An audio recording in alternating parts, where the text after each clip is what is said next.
Hi, this is Danielle Whitney Moore, and welcome to probably the most important Team Whitney talk we have had to date, which is on Proposition 19. I need to start out by saying I am not an accountant and I am not an attorney. Please speak to those professionals before you make any decisions for your family.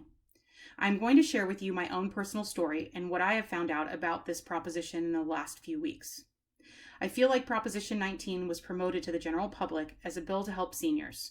One of the parts of the proposition now allows people who are 55 years or older to transfer their property tax basis to anywhere within the state of California when purchasing a new primary residence, and the property can even be of greater value. Previously, homeowners could only transfer their tax basis within specific counties, and the new property had to be the same price or lower than the old property. This part of the bill is awesome for our senior population. I feel what people didn't know about was the second part of this bill. For any property transfers after February 16th of this year, yes, as in 15 days from now, between parents and children, the rules greatly change. Under the old rules, a parent could transfer their primary residence to a child to use as their primary residence with no price cap, and the child could continue the parent's property tax basis for the property. After February 16th of this year, this will change, as the child will only be able to exclude an additional $1 million from the reassessment.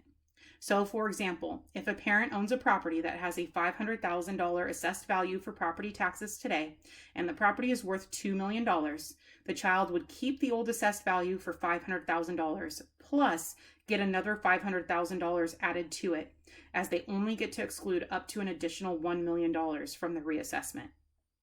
From what I have read, this only applies if the parent is transferring their primary residence to a child who will also use it as their primary residence. For second homes, vacation homes, investment properties, etc., the rules get even worse. If a transfer is done after February 16th, from what I have researched, the property will be reassessed at market value upon the parent-to-child transfer. So, for example, my mom currently owns our vacation rental in Big Bear. We have the paperwork being drafted today to add all 4 of us kids, I have 2 brothers and a sister, to title with her. We are each going to own 15%, and my mom will own 40%. From talks with our accountant, since we do rent that property out, each kid will need to report 15% of any net income each year on our tax returns, and my mom will need to report her 40% portion. A few other points I have learned from professionals this week. Let's say that cabin is worth $1 million, so essentially each child is receiving a gift of $150,000 for their 15% interest from my mom. As of right now, my mom has a $11.7 million lifetime gift exemption. She also can grant $15,000 per year to each child, which does not need to be filed in that lifetime gift exemption.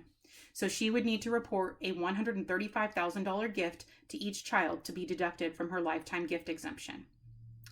Per our accountant, she may be able to report even less than that, as she is only granting each child a minority interest, so it could be about 25 to 30% less than that $135,000 number per child, which we are still looking into.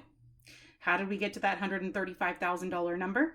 We take the $150,000 gift, subtract the $15,000 that she is able to give per year per child, and that's how we get down to the $135,000 number. For tax purposes, our accountant said this gift to us does not create tax liability. It is the same as a birthday present from mom.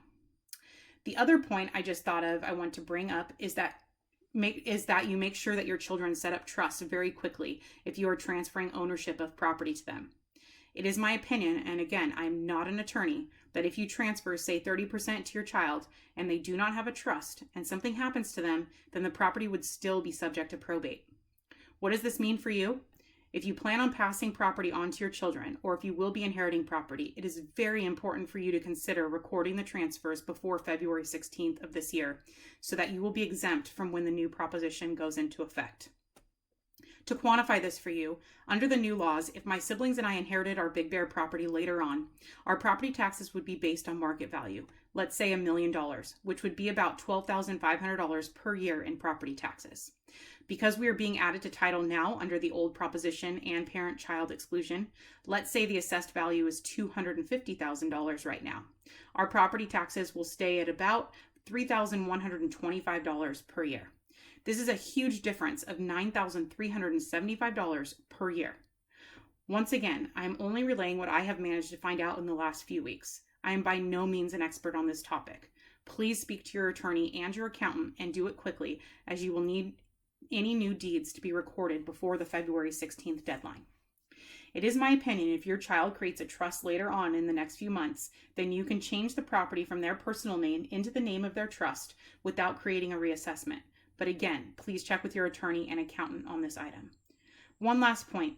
I asked my title representative about potentially adding our beautiful little 8-month-old girl, Maddie, to title on the properties we own. That is her in the pictures you see on the screen. She said by doing this, we would essentially landlock our properties, as they could not be transferred until she was 18 years old and able to sign legally. So we decided against adding her to title for now, hoping this new proposition will get overturned for her in the future. This proposition will affect so many families in our state, and my goal is to get the knowledge out there for families to start doing their own research quickly in order to prevent potential huge property tax gains in the future for their families.